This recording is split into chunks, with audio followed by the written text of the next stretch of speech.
A guerra está completando 2 semanas e a gente conversa agora com o Márcio Pitliuk, diretor no Brasil do Yad Vashem, o mais importante centro de pesquisa e ensino do Holocausto, sediado em Jerusalém, além de curador do Museu da Imigração Judaica e Memorial do Holocausto aqui de São Paulo. Muito obrigado mais uma vez também pela gentileza e atenção do senhor. Boa noite. Boa noite, Thiago. Muito obrigado. Eu também estou falando aqui em nome do Stand With Us Brasil, que é uma organização internacional com representação aqui, e nós estamos fazendo um trabalho intenso de divulgar a verdade sobre a guerra, o que de fato está acontecendo, porque confiar nas fontes do Hamas, o Hamas é um grupo terrorista, não tem como confiar nas fontes deles. Pois é, eu queria perguntar para o senhor o seguinte, a gente já falou sobre a questão militar, mas também essa guerra, esse conflito, traz o passado de volta, né? E a gente viu já nessa semana declarações falando sobre Holocausto, falando sobre o que a população israelense vem sofrendo também, de que maneira a gente pode colocar essa guerra e fazer essas comparações com o passado, porque a gente sempre fala que conhecer o passado é a melhor forma para que os erros não se repitam no futuro, não é? Exato. Desculpe. O atentado terrorista do Hamas, na semana passada, 2 semanas atrás, foi exatamente como os nazistas atacavam as populações judaicas na Europa. Não teve nenhuma diferença. Eles praticaram um genocídio, que inclusive grupos políticos ficam insistindo que Israel que pratica o genocídio, o que é uma mentira, porque a população palestina aumentou muito esses anos todos, então se Israel praticasse o genocídio, eles teriam diminuído. O Hamas atacou de uma maneira brutal, assassinando mulheres, crianças, homens, exatamente como os nazistas fizeram na Segunda Guerra. Na Segunda Guerra, tinham grupos de soldados da SS, os chamados Einsatzgruppen, que quando o exército alemão invadia um país no leste europeu, em seguida vinham esses grupos de extermínio, grupos especiais, que reuniam a população judaica das cidades, levava para as florestas e fuzilava eles a tiros. Nada diferente do que o Hamas fez. O Hamas assassinou a sangue frio centenas de jovens numa festa, assassinou jovens que se escondiam, destruiu famílias inteiras.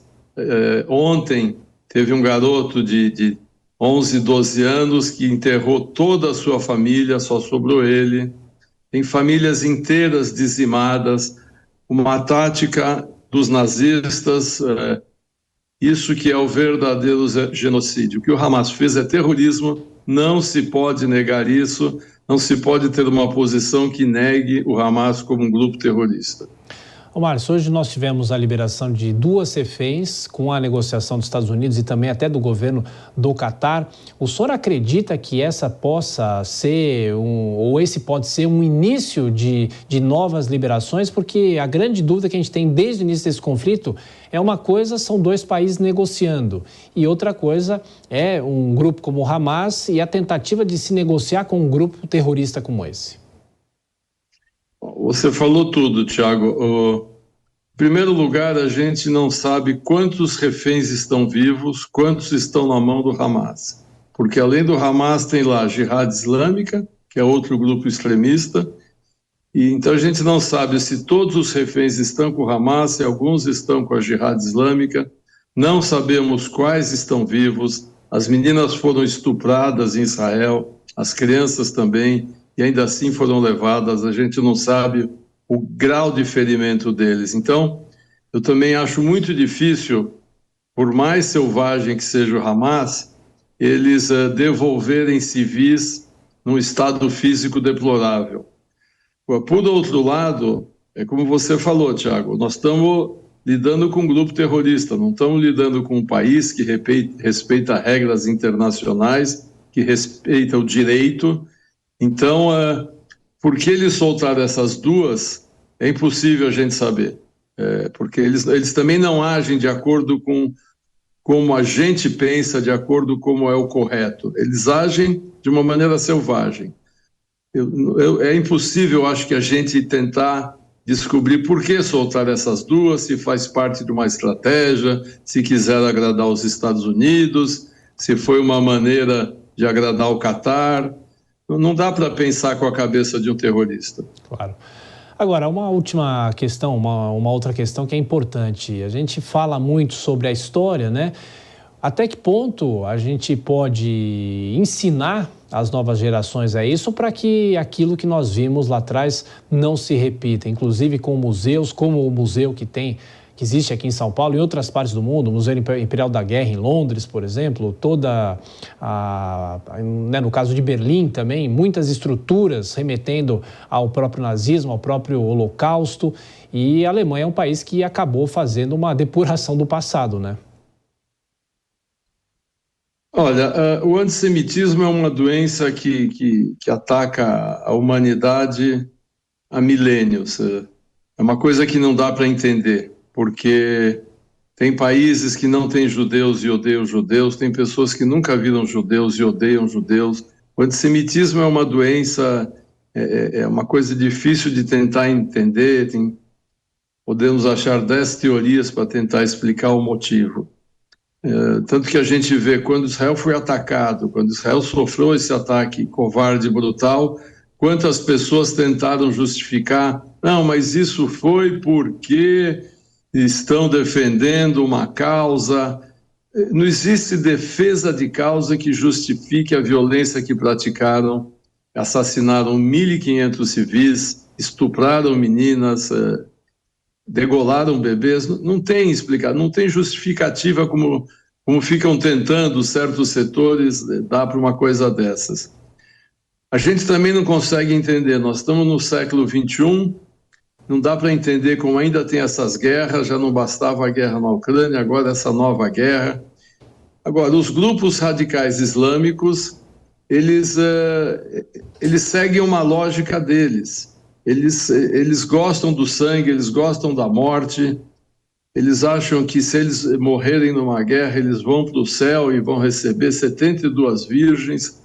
Então, quando você tem uma pessoa que pensa dessa maneira, não existe racionalidade, não existe uma maneira de discutir. Esse grupo entrou em Israel metralhando todo mundo num ataque covarde, né, para matar o maior número de pessoas. Esse era o objetivo é do terror. É muito difícil a gente tentar entender, como a gente falou, nós já estamos num mundo que já não devia ter mais guerra, não devia mais ter exércitos, no entanto essas coisas continuam.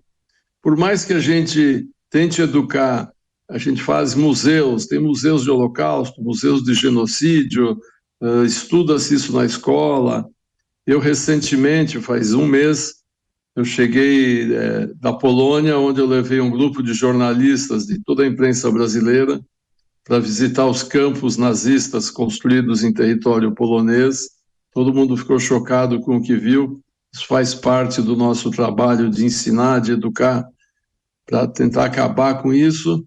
Um mês depois, tem um ataque nazista, genocida como esse, e o mundo, não é que o mundo inteiro condena o que o Hamas fez, tem grupos políticos tentando justificar, tentando achar uma narrativa para poder dizer que esse é uma luta por uma causa justa. Se estuprar meninas, se matar bebês é uma luta por uma causa justa, o mundo está perdido, Tiago. O mundo não tem mais solução. Gentileza, pelos esclarecimentos aqui e também pelo alerta e os ensinamentos em relação a todo esse processo, e a gente vai continuar acompanhando e torcendo para que essa guerra termine o mais rápido possível. Um grande abraço, até a próxima. Obrigado, muito obrigado.